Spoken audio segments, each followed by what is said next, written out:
Part 23, Chapter 61. When Stan recovered consciousness, he had one delicious moment of thinking he was 10 years old and had just awakened from a particularly terrifying dream. How grateful he was to find himself in his own bed. There, just across from him, was his computer, a good one, which his parents had bought for his last birthday. His floppy-eared toy puppy was there, though of course he was too old to play with it. Still, Mr. Muggs watched while Stan did his experiments. Now Stan stretched luxuriously and tried to think how he'd spend his day. There were some spider webs down near the brook that he wanted to investigate. His outstretched fingers touched something wet and sticky.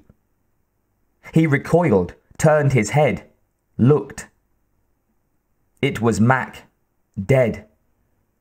He had pushed his fingers into the sticky wound in Mac's throat. What he had thought was his computer was actually the skeleton of a cow. And there were aliens glaring at him, seeing him, and starting towards him. "Gil!" Julie screamed. "Start shooting, but for God's sake, don't hit Stan!" Julie was firing as she spoke. She had unslung the plasma rifle that she had been carrying by its strap over her shoulder. Red-orange flame lanced out from its muzzle, painting the garbage pit in lurid colors and huge dancing shadows. The concentrated fury of the plasma blast danced around the aliens, who had begun advancing on Stan from a passageway that led into the midden. Red, acetylene-like cutting flames poked and probed at them, lancing through their bodies, stabbing into arms and legs. Gil was firing simultaneously, caseless carbine rounds that blew the aliens off their feet, sending them halfway up the pit, to tumble back again in a welter of severed arms and heads. The plasma fire and the caseless rounds wove a dance of death around Stan's recumbent body. The fire approached him and then, almost delicately, backed away again. Julie ran around the circumference of the pit, firing to keep the aliens from coming up on Stan from behind. Gil held his position, blasting a way clear for Stan, who finally stumbled to his feet and made his way to the side of the pit. He tried, feebly, to climb back out. "Can you hold them, Gil?" Julie asked. "I think so," Gil muttered. Julie slung her plasma rifle and reached out for Stan's hand. Their fingers touched and clasped. No sooner did Julie have a good grip than she heaved, putting into it every ounce of strength in her slender body. Stan seemed to fly into the air, landing on the edge of the pit. While he tried to catch his breath, Gil finished off the last of the aliens, scattering arms and legs everywhere. Then he turned to help Stan. Stan tried to get to his feet, then slumped again to the ground. Before anyone could grab him, he slid again into the pit. "Oh no!" Julie said. "Hold my ankle, Gil. I'll get him." They tried, but couldn't reach. Stan appeared to be on the edge of unconsciousness. His eyelids fluttered briefly behind his thick glasses, which miraculously had not been knocked off. His fingers clawed at the debris-strewn surface. From behind him, there was another hissing sound. An alien suddenly appeared, two others behind it. "Kill it!" Julie cried. "I can't," Gil said. "Stan is in the way." "He's in my way too!" Julie began to run around the side of the pit, trying to get a clear shot. The leading alien looked somehow different to her from the others, but at first she couldn't determine how.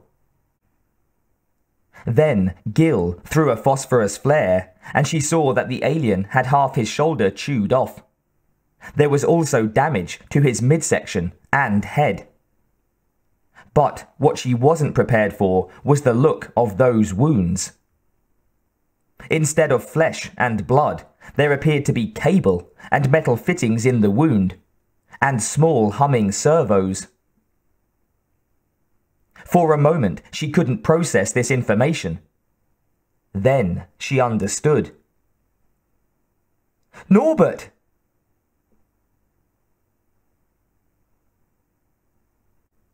Chapter 62. Since they had pulled him out of the midden, Stan had drifted into a different place. He seemed to be in a spaceless space and a timeless time.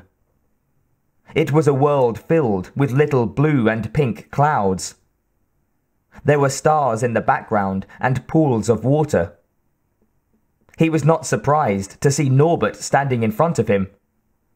Nothing could be strange to Stan any longer.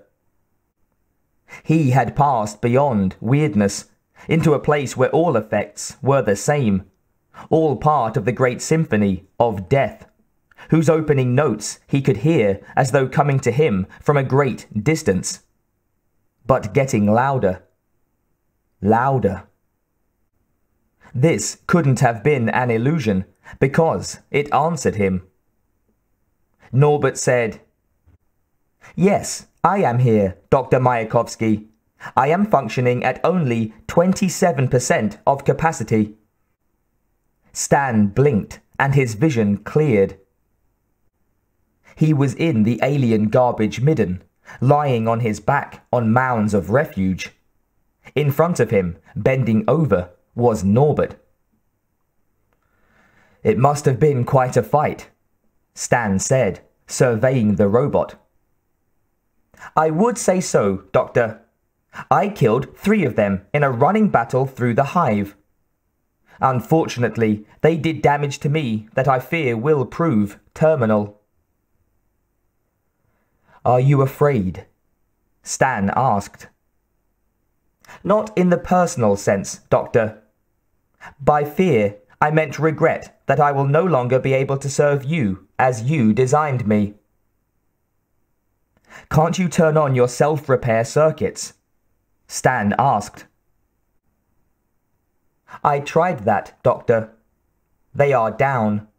And you did not equip me with self-repair units for the self-repair units." "In the future, we'll have infinite backups for all systems," Stan said. "Including human ones, I hope. Including mine." "Are you all right, Doctor?" "I've definitely had better days," Stan said. "My self-repair circuits aren't working right either." He felt something in his hand and held it up. "Look, here. Mac's collar. I've got it." "That's fine, Doctor," Norbert said.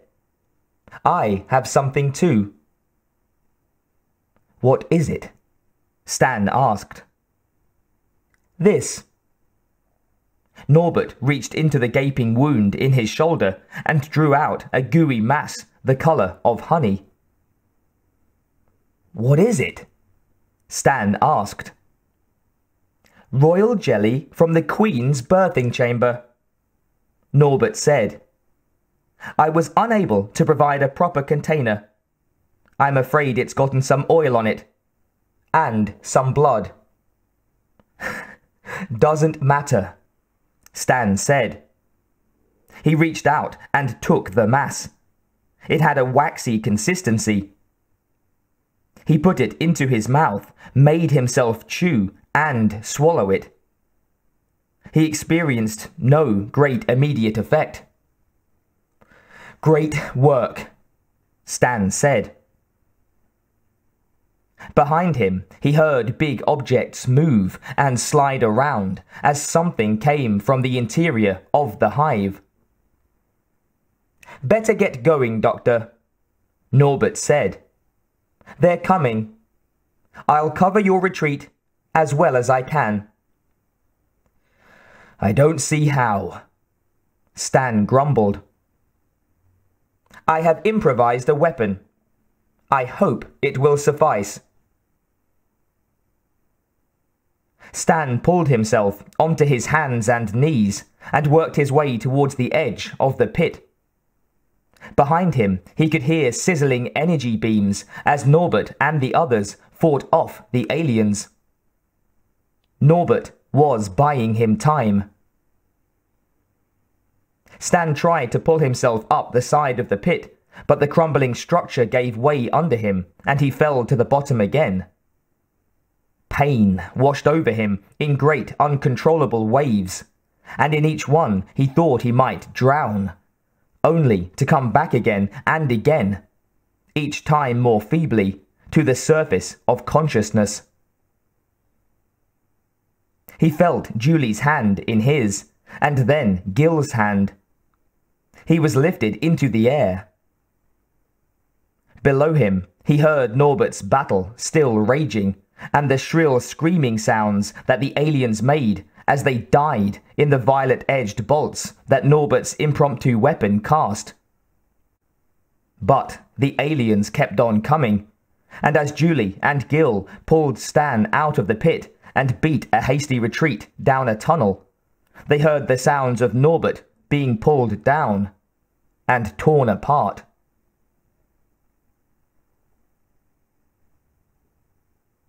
Chapter 63. Glint asked, "Is this the place?" Badger checked the crude map he had drawn following Potter's instructions. Yes, there were the two fan-shaped rocks, and over there was the fissure cut like a curly S. "We're at the spot all right." "Okay," Glint said. "But where is he? Where's the rescue pod?" They were standing on a wide flat rock shelf. It stood practically under the shadow of the hive. The wind had died down for a moment. They could look out over the nearly featureless landscape. Towards the west there was a line of lime green haze, possibly sent up by some natural circumstance. So much about a place like AR-32 was simply incomprehensible. Yet, even on Earth, despite his thousands of years of occupation, despite his long acquaintance with bird, fish, and fowl, things could still surprise man as well. Strange animals turned up every year. Mysteries abounded. Even the status of ghosts was still uncertain. No one had ascertained for sure whether or not the Yeti or the Jersey Devil really existed. Were there such things as werewolves and vampires? But on AR-32, the anomalous and the unexpected happened all the time. You tended to think of such things on a planet like AR-32. Mankind had known of the place for less than 10 years. No genuinely scientific expedition had ever visited it. Only commercial vessels called, and for the sole purpose of stealing, though they called it collecting, the aliens' jelly. The men who went on such expeditions were as hard-bitten a lot as conquistadors of old Spain. Like them, they cared little for what lay below them, or what it might mean in the scheme of things. It was not unusual that Badger and his men, who were as much of the conquistador type as the crewmen on the Lancet, were surprised, but not absolutely astonished, when a creature raised its head from behind a rock and looked at them. "What in the hell is that?" Meg asked. Badger and the others turned. The creature was sitting there looking at them. It had a large head, somewhat the size and shape of a hog's head. 8 little skinny legs came down from its sides, terminating in blunt claws. Something about the creature was reminiscent of a pig, right down to the way it snuffled and oinked at the crewmen. It had a small curly tail.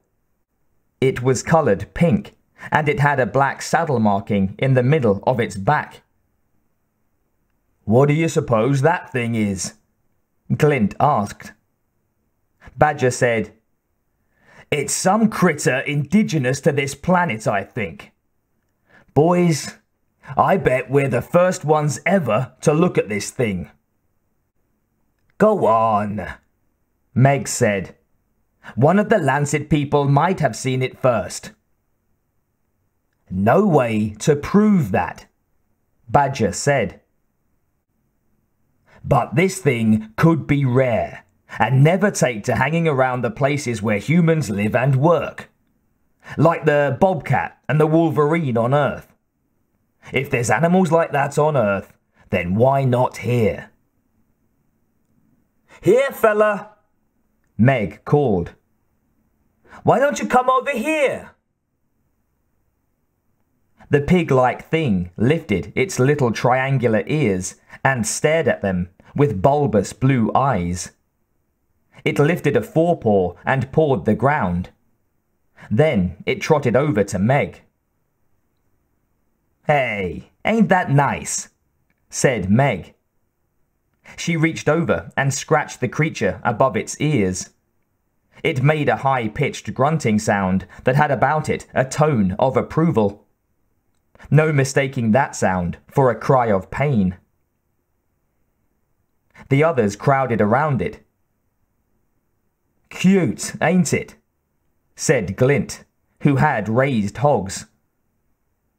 Meg said, "I wonder why it came to us." "Can't tell about alien life forms," Badger said. "I wonder if we should take this fellow along with us. Back on Earth, we could sell him to a circus and make a lot of money off of him. I wonder what he eats."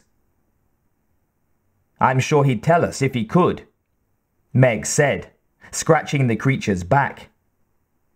"Where do you come from, fella?" The creature cocked its head at them as if it were trying to understand. It seemed to be listening to something.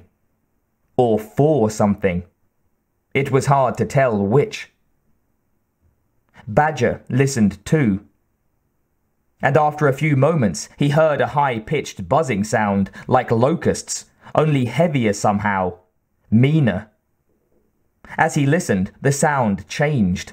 It turned into a heavy thumping, as if 1,000 bass drums were advancing up the ridge.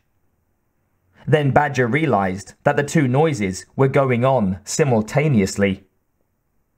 He wondered what it could be. And suddenly, he didn't want to know.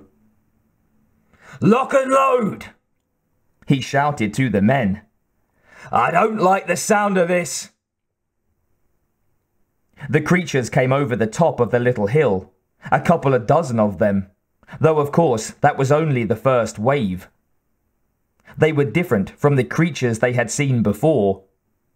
They were the size of large dogs, and their heads were big and shaped like raptor birds. They had no feathers, however, just 2 tails apiece, and those tails appeared to be barbed. Their mouths were filled with long, sharp teeth. That seemed to be a rule here on this planet, and they were making a buzzing sound as they came. Behind them, another group of creatures came, a little smaller than the others, about the size and general shape of woodchucks, and coloured a lime green with bluish features. They all had moustaches like walruses. They made a booming sound as they walked, but Badger couldn't see how they produced it. They came on, all of them, and they didn't look friendly. "Hit 'em with it!" Red shouted, and he and his 3 buddies began to pour on the fire. They had the caseless carbines going so fast that the firing mechanisms began to grow hot, but they ignored the pain and kept on firing. One thing was plain from the first. These creatures were hard to hit. They weren't coming on fast, but their dodging and swerving made them difficult targets. Nevertheless, Red scored a hit and had the satisfaction of seeing one of the woodchuck blow up like an overinflated beach ball. Meg scored, and then Glint, who shouted in triumph. Then one of the raptor-headed creatures got under the line of fire and grabbed his foot. It bit, twisted. Glint's foot came off at the ankle. He stared at the stump, too surprised to feel pain yet, and tried to take a step away. But he toppled over, and they were on him, a dozen of them, biting and tearing. One long-necked creature buried his head in Glint's belly. Glint screamed and tried to tear it away, but the bird thing was stronger. It got its head deep inside Glint's belly, and then pulled the rest of itself in. Lying on the ground, Glint went into convulsions. Badger dropped his empty carbine and picked up a plasma rifle. He turned it to full fire and sprayed the area. He caught Meg out on the periphery with his blast and saw her wither and collapse before he could turn it off. "Ah, damn it! Sorry, Meg!" he shouted. It was just the sort of unfortunate thing that sometimes happens in combat. Meanwhile, Min Dwin, firing from the hip, was seized from behind by an alien. It caught her by her long hair, and she turned, still firing, and put 4 rounds into the creature's head. Had the satisfaction of seeing it blow apart. But it still held her hair in its dying claw, and from its ruined head a gout of acid sprayed, catching her full in the face. "My eyes!" she screamed, and fell to the ground, clawing at her face. She writhed for a moment, then lay still. The acid had penetrated to her brain. Andy Groggins tried to turn his carbine to face an alien that had just come up on his side. His feet were yanked from under him. An alien had him by the ankles, another seized his arms. They tugged in opposite directions, and Andy triggered off his entire magazine, spraying the area and nearly catching Badger, who had to dive to escape from the blasts. Then Andy roared as his left leg was ripped off at the hip. The alien who had been pulling his feet fell backward. The other caught its balance and came at him. Badger triggered off a burst and blew the creature away. But Groggins was dead before the carbine reverberations died away. Looking around, Badger saw that he was alone. The others were dead. The original beast, the barrel-shaped thing, was nearby, sitting on its haunches and watching expectantly. "Damn you, you Judas goat!" Badger said, and blew it away with a short burst. The area was a shambles of blood and gore. All of Badger's people were dead, and he expected to go next. But the attack had ended. There were no aliens in sight now except dead ones, and no other creatures either. Badger stood there, sobbing with fatigue and anguish, and saw a shadow appear as if from nowhere. He looked up. There it was, Potter's ship, the Lancet, and he had a chance to get out of this. "Drop a line! Pick me up!"